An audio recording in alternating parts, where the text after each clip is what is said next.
ये मुक्ता हळू सावकाश. हो तू हो पुढे हळू हळू हळू बघ सांभाळून सांभाळून. दादा फोन वाजतोय. फोन राहू दे आता, ते इतकं काही इम्पॉर्टंट नाही. आधी आपण मुक्ताला डॉक्टरकडे दाखवूया. तू प्लीज दरवाजा वाजव. Doctor doctor relax. Doctor doctor doctor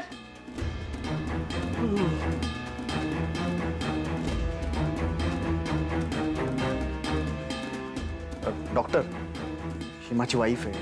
हिला मार लागलाय, सो प्लीज तुम्ही बघता का?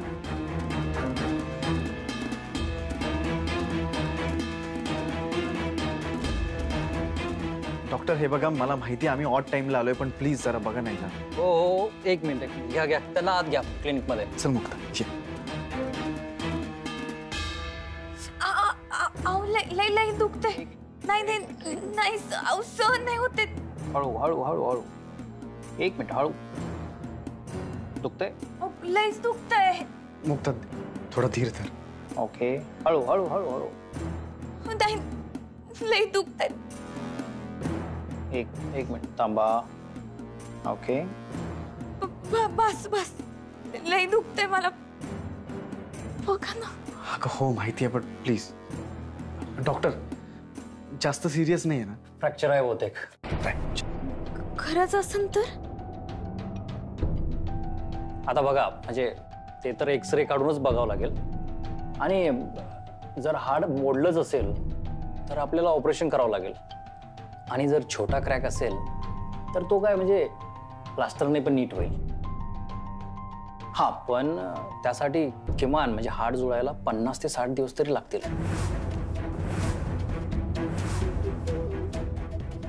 50? अहो पण माई उद्या स्पर्धा आहे, मला संबळ वाजवायचंय. अहो कसं शक्य आहे? या परिस्थितीत तुम्ही साधा चमचा सुद्धा उचलू शकत नाही. आणि संबळ वगैरे ही फार लांबची गोष्ट आहे. म्हणजे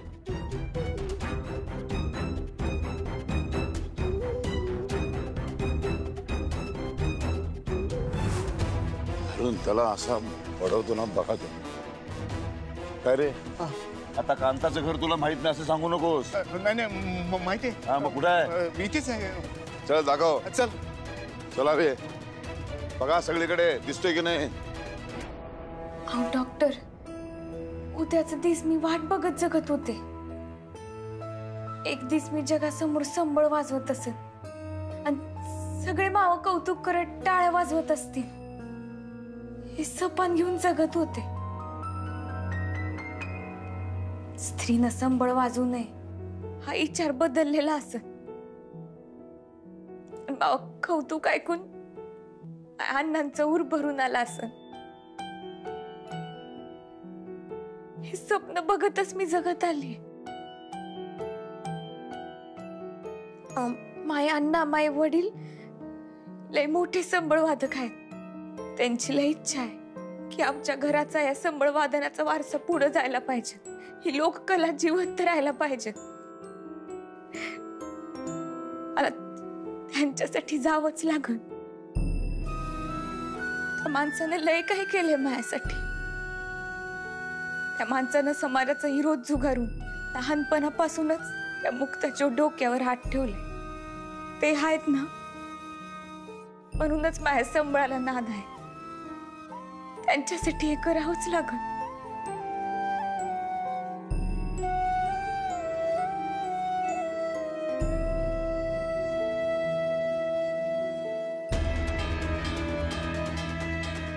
बघ रे दादा इथं दरवाजाला कुलूप लावून ठेवले. कुलूप लावून ठेवलंय? हो. बघतोस काय? तोडून टाक. चला रे. अहो म्हणजे बोलायला जेवढं सोपं आहे प्रत्यक्षात तेवढंच कठीण आहे. आणि मला तर असं वाटतं ना म्हणजे यात फार मोठा धोका आहे. डॉक्टर धोका वाजवण्यात नाही न वाजवण्यात आहे. मी माय कलेला माय अण्णांच्या यांच्या आई मोठी आई भाऊ काका दादा या सगळ्यांच्या स्वप्नांना धोका नाही देऊ शकत. मला जावंच लागल. डॉक्टर तुम्ही काहीतरी करा, काय पण करा, पण मला जायचंय. कलाकार तुमच्या समोर विनंती करतोय, लय उपकार होते.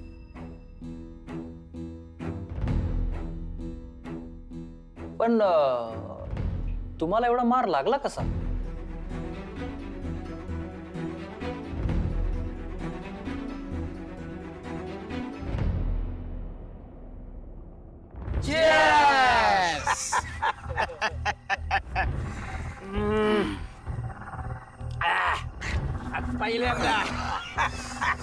पहिल्यांदा महापदला पूर्ण झाला, नाही तर प्रत्येक वेळेस मला माघार घ्यावी लागायची.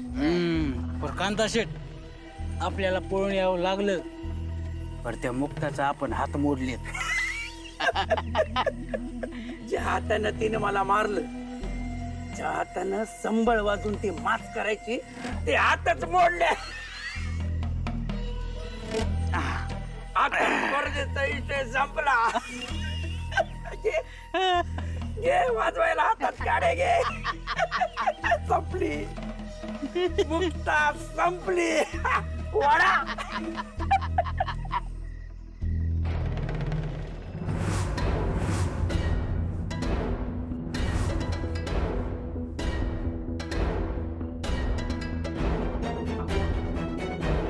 कांता, सोडणार नाही मी तुला.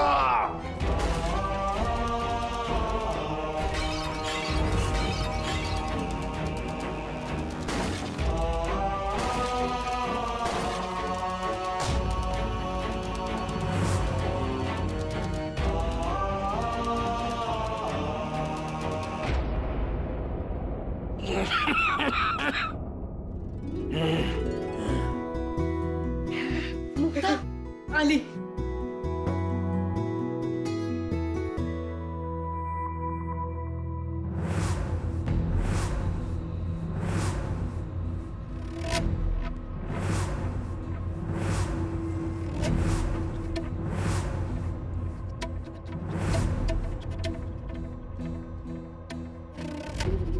तुझ्या हाताला काय झालंय? ते ऍक्च्युली झटापटीत थोडा मार लागला तिला. काय? अहो, पोर परत आले, हे जास्त महत्वाचं नाहीये का? ये ये, बस इथे ये, सावकाश. अगं पण बस बस बस. पण मग तुला ते स्पर्धेला ते संबळ वाजवत येईल ना? अण्णा, का डॉक्टर म्हणाले ते आता शक्य नाही. नाही तर नाही, जीवापेक्षा स्पर्धा काही मोठी आहे का? काही गरज नाही वाजवायची.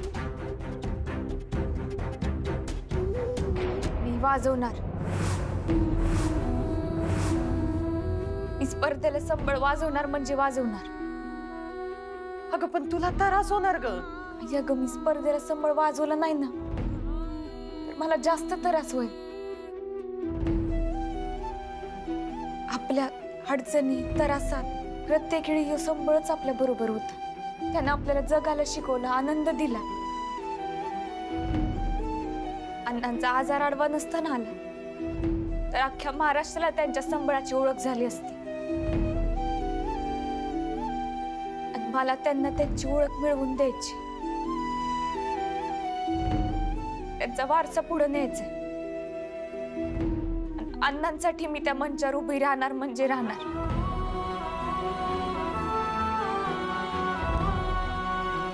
मुक्ता,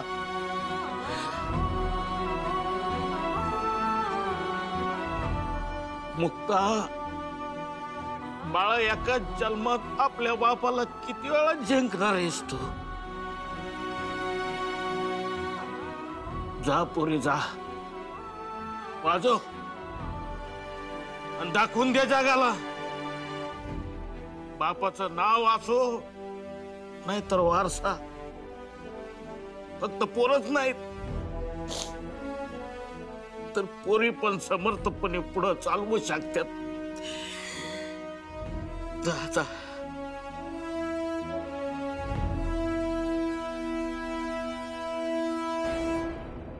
पण मला काय वाटतंय, आता तुम्ही मुंबईला पोहोचणार कस? आणि मनगटाला एवढा मार लागलाय तर संबळ वाजवणार तरी कसं?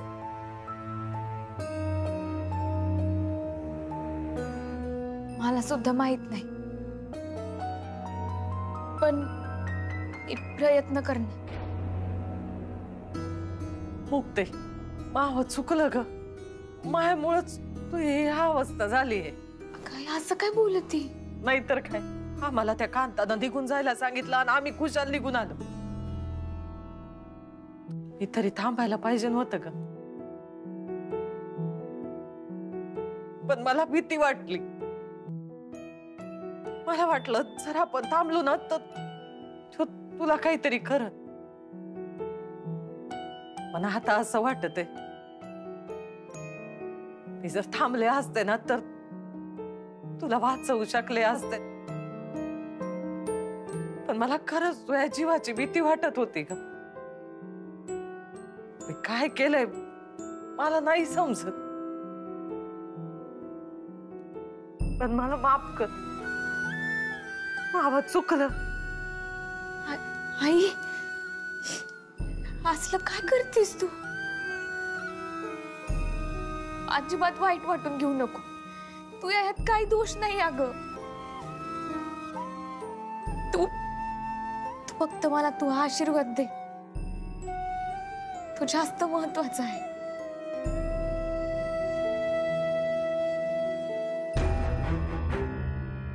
मला संबळ वाजवण्यापासून अडवणाऱ्या पुरुष जातीला स्त्रीची जिद्द, स्त्रीची ताकद दाखवायची.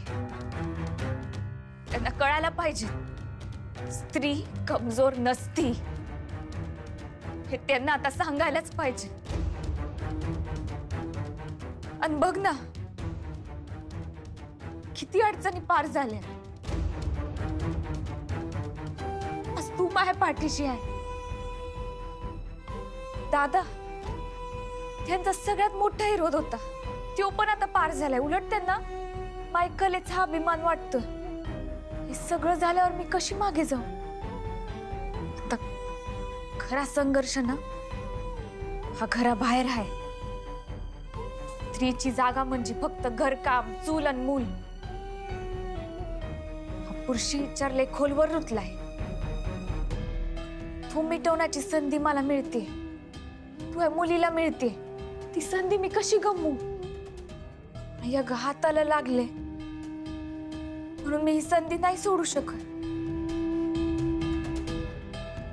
तू फक्त मला आशीर्वाद दे. मावा आशीर्वाद सोबत आहे पुरी.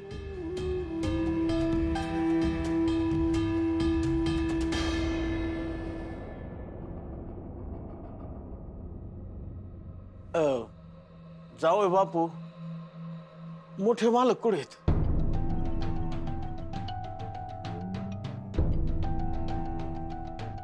ते इकडे का नाही आले? दादा कांताला शोधायला गेलेत.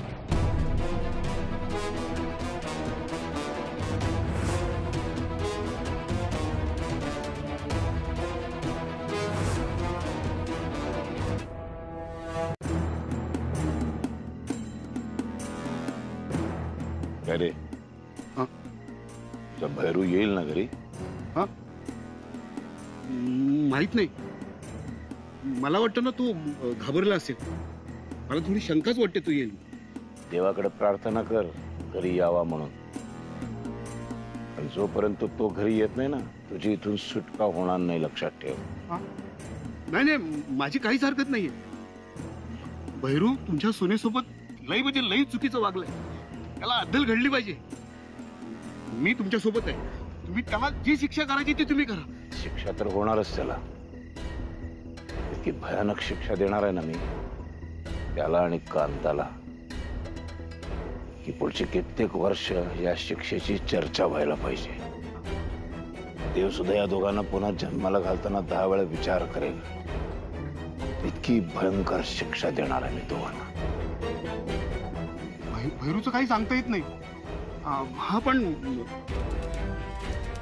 कांत्या येईल असं वाटत नाही, कारण तो प्रत्येक वेळेला सावध असतो. माहितीये, भित्रा आहे तो, पळपुटा.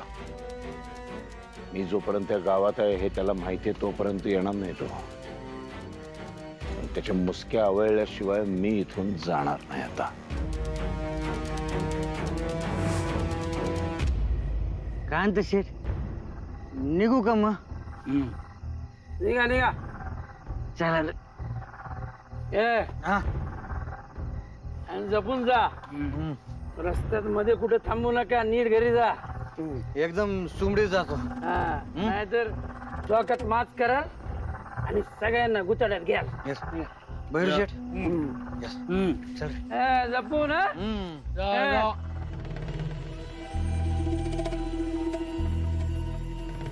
कांता शेठ मला वाटतं आपल्याला पण जायला पाहिजे.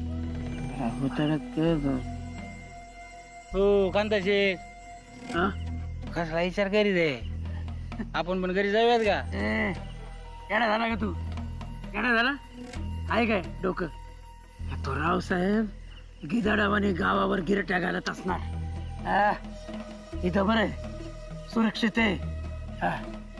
मी इथून हालत नसतो. अहो कांता शेठ अहो गावात नाही, गावाच्या बाहेर शोधत असणार. आणि त्यांच्याकडे पेशंट आहे ना ती, त्या बिचाऱ्या मुक्ताला पाहतील का आपल्या मागे लागतील.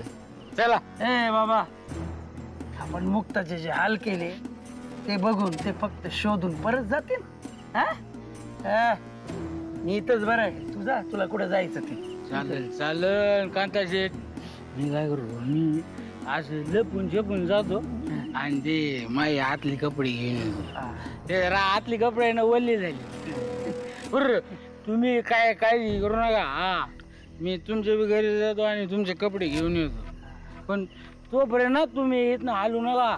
इथंच बसायचं. इथंच बसणार. आणि हे इथं लपून बसण्यापर्यंत ना आपण काही दिवस लांब जाऊ. हा 4 धामला जाऊ. पाप धुवायला पाहिजे. ए माझ्या घरी जाऊ नका का? मला वाल्या कपड्याची सवय आहे. तू हे कपडे घेऊन ये. जातो जातो. आणि लपून छपून आणि जरा जपून, नाही तर जाऊ दो का खपून. मी जातो. आणि भैरू पवार असल्यावर टेन्शन घ्यायचं नाही. हा चल तुम्ही. हा कांताजी, अरे आता एवढे दिवस बाहेर राहायचंय म्हणल्यावर घर खर्चाला पैसे पाहिजेत ना. देता का?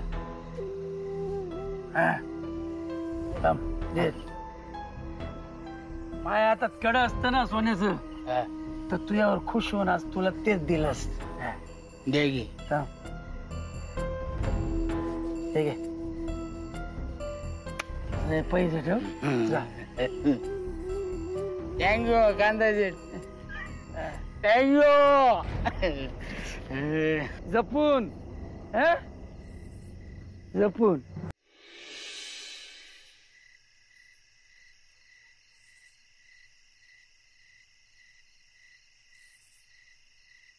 साहेब भैरू आला.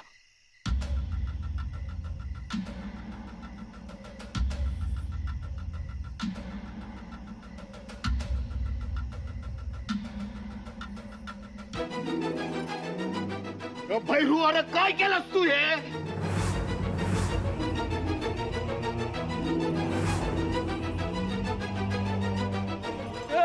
पकडा त्याला, सुट्टा कामा नाही तो.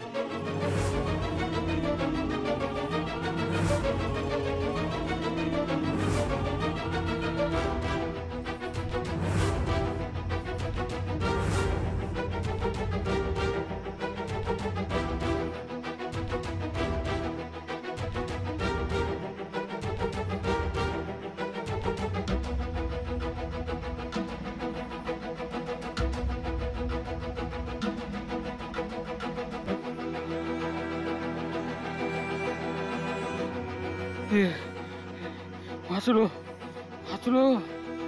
वयो रावसाहेब पिक्चर सोडणार नाही. घरी जायलाच नको. हा त्यापेक्षा कांता शेटला गाठून 4 धामच्या यात्रेलाच निघाव. हा तेच बेस्ट राहील.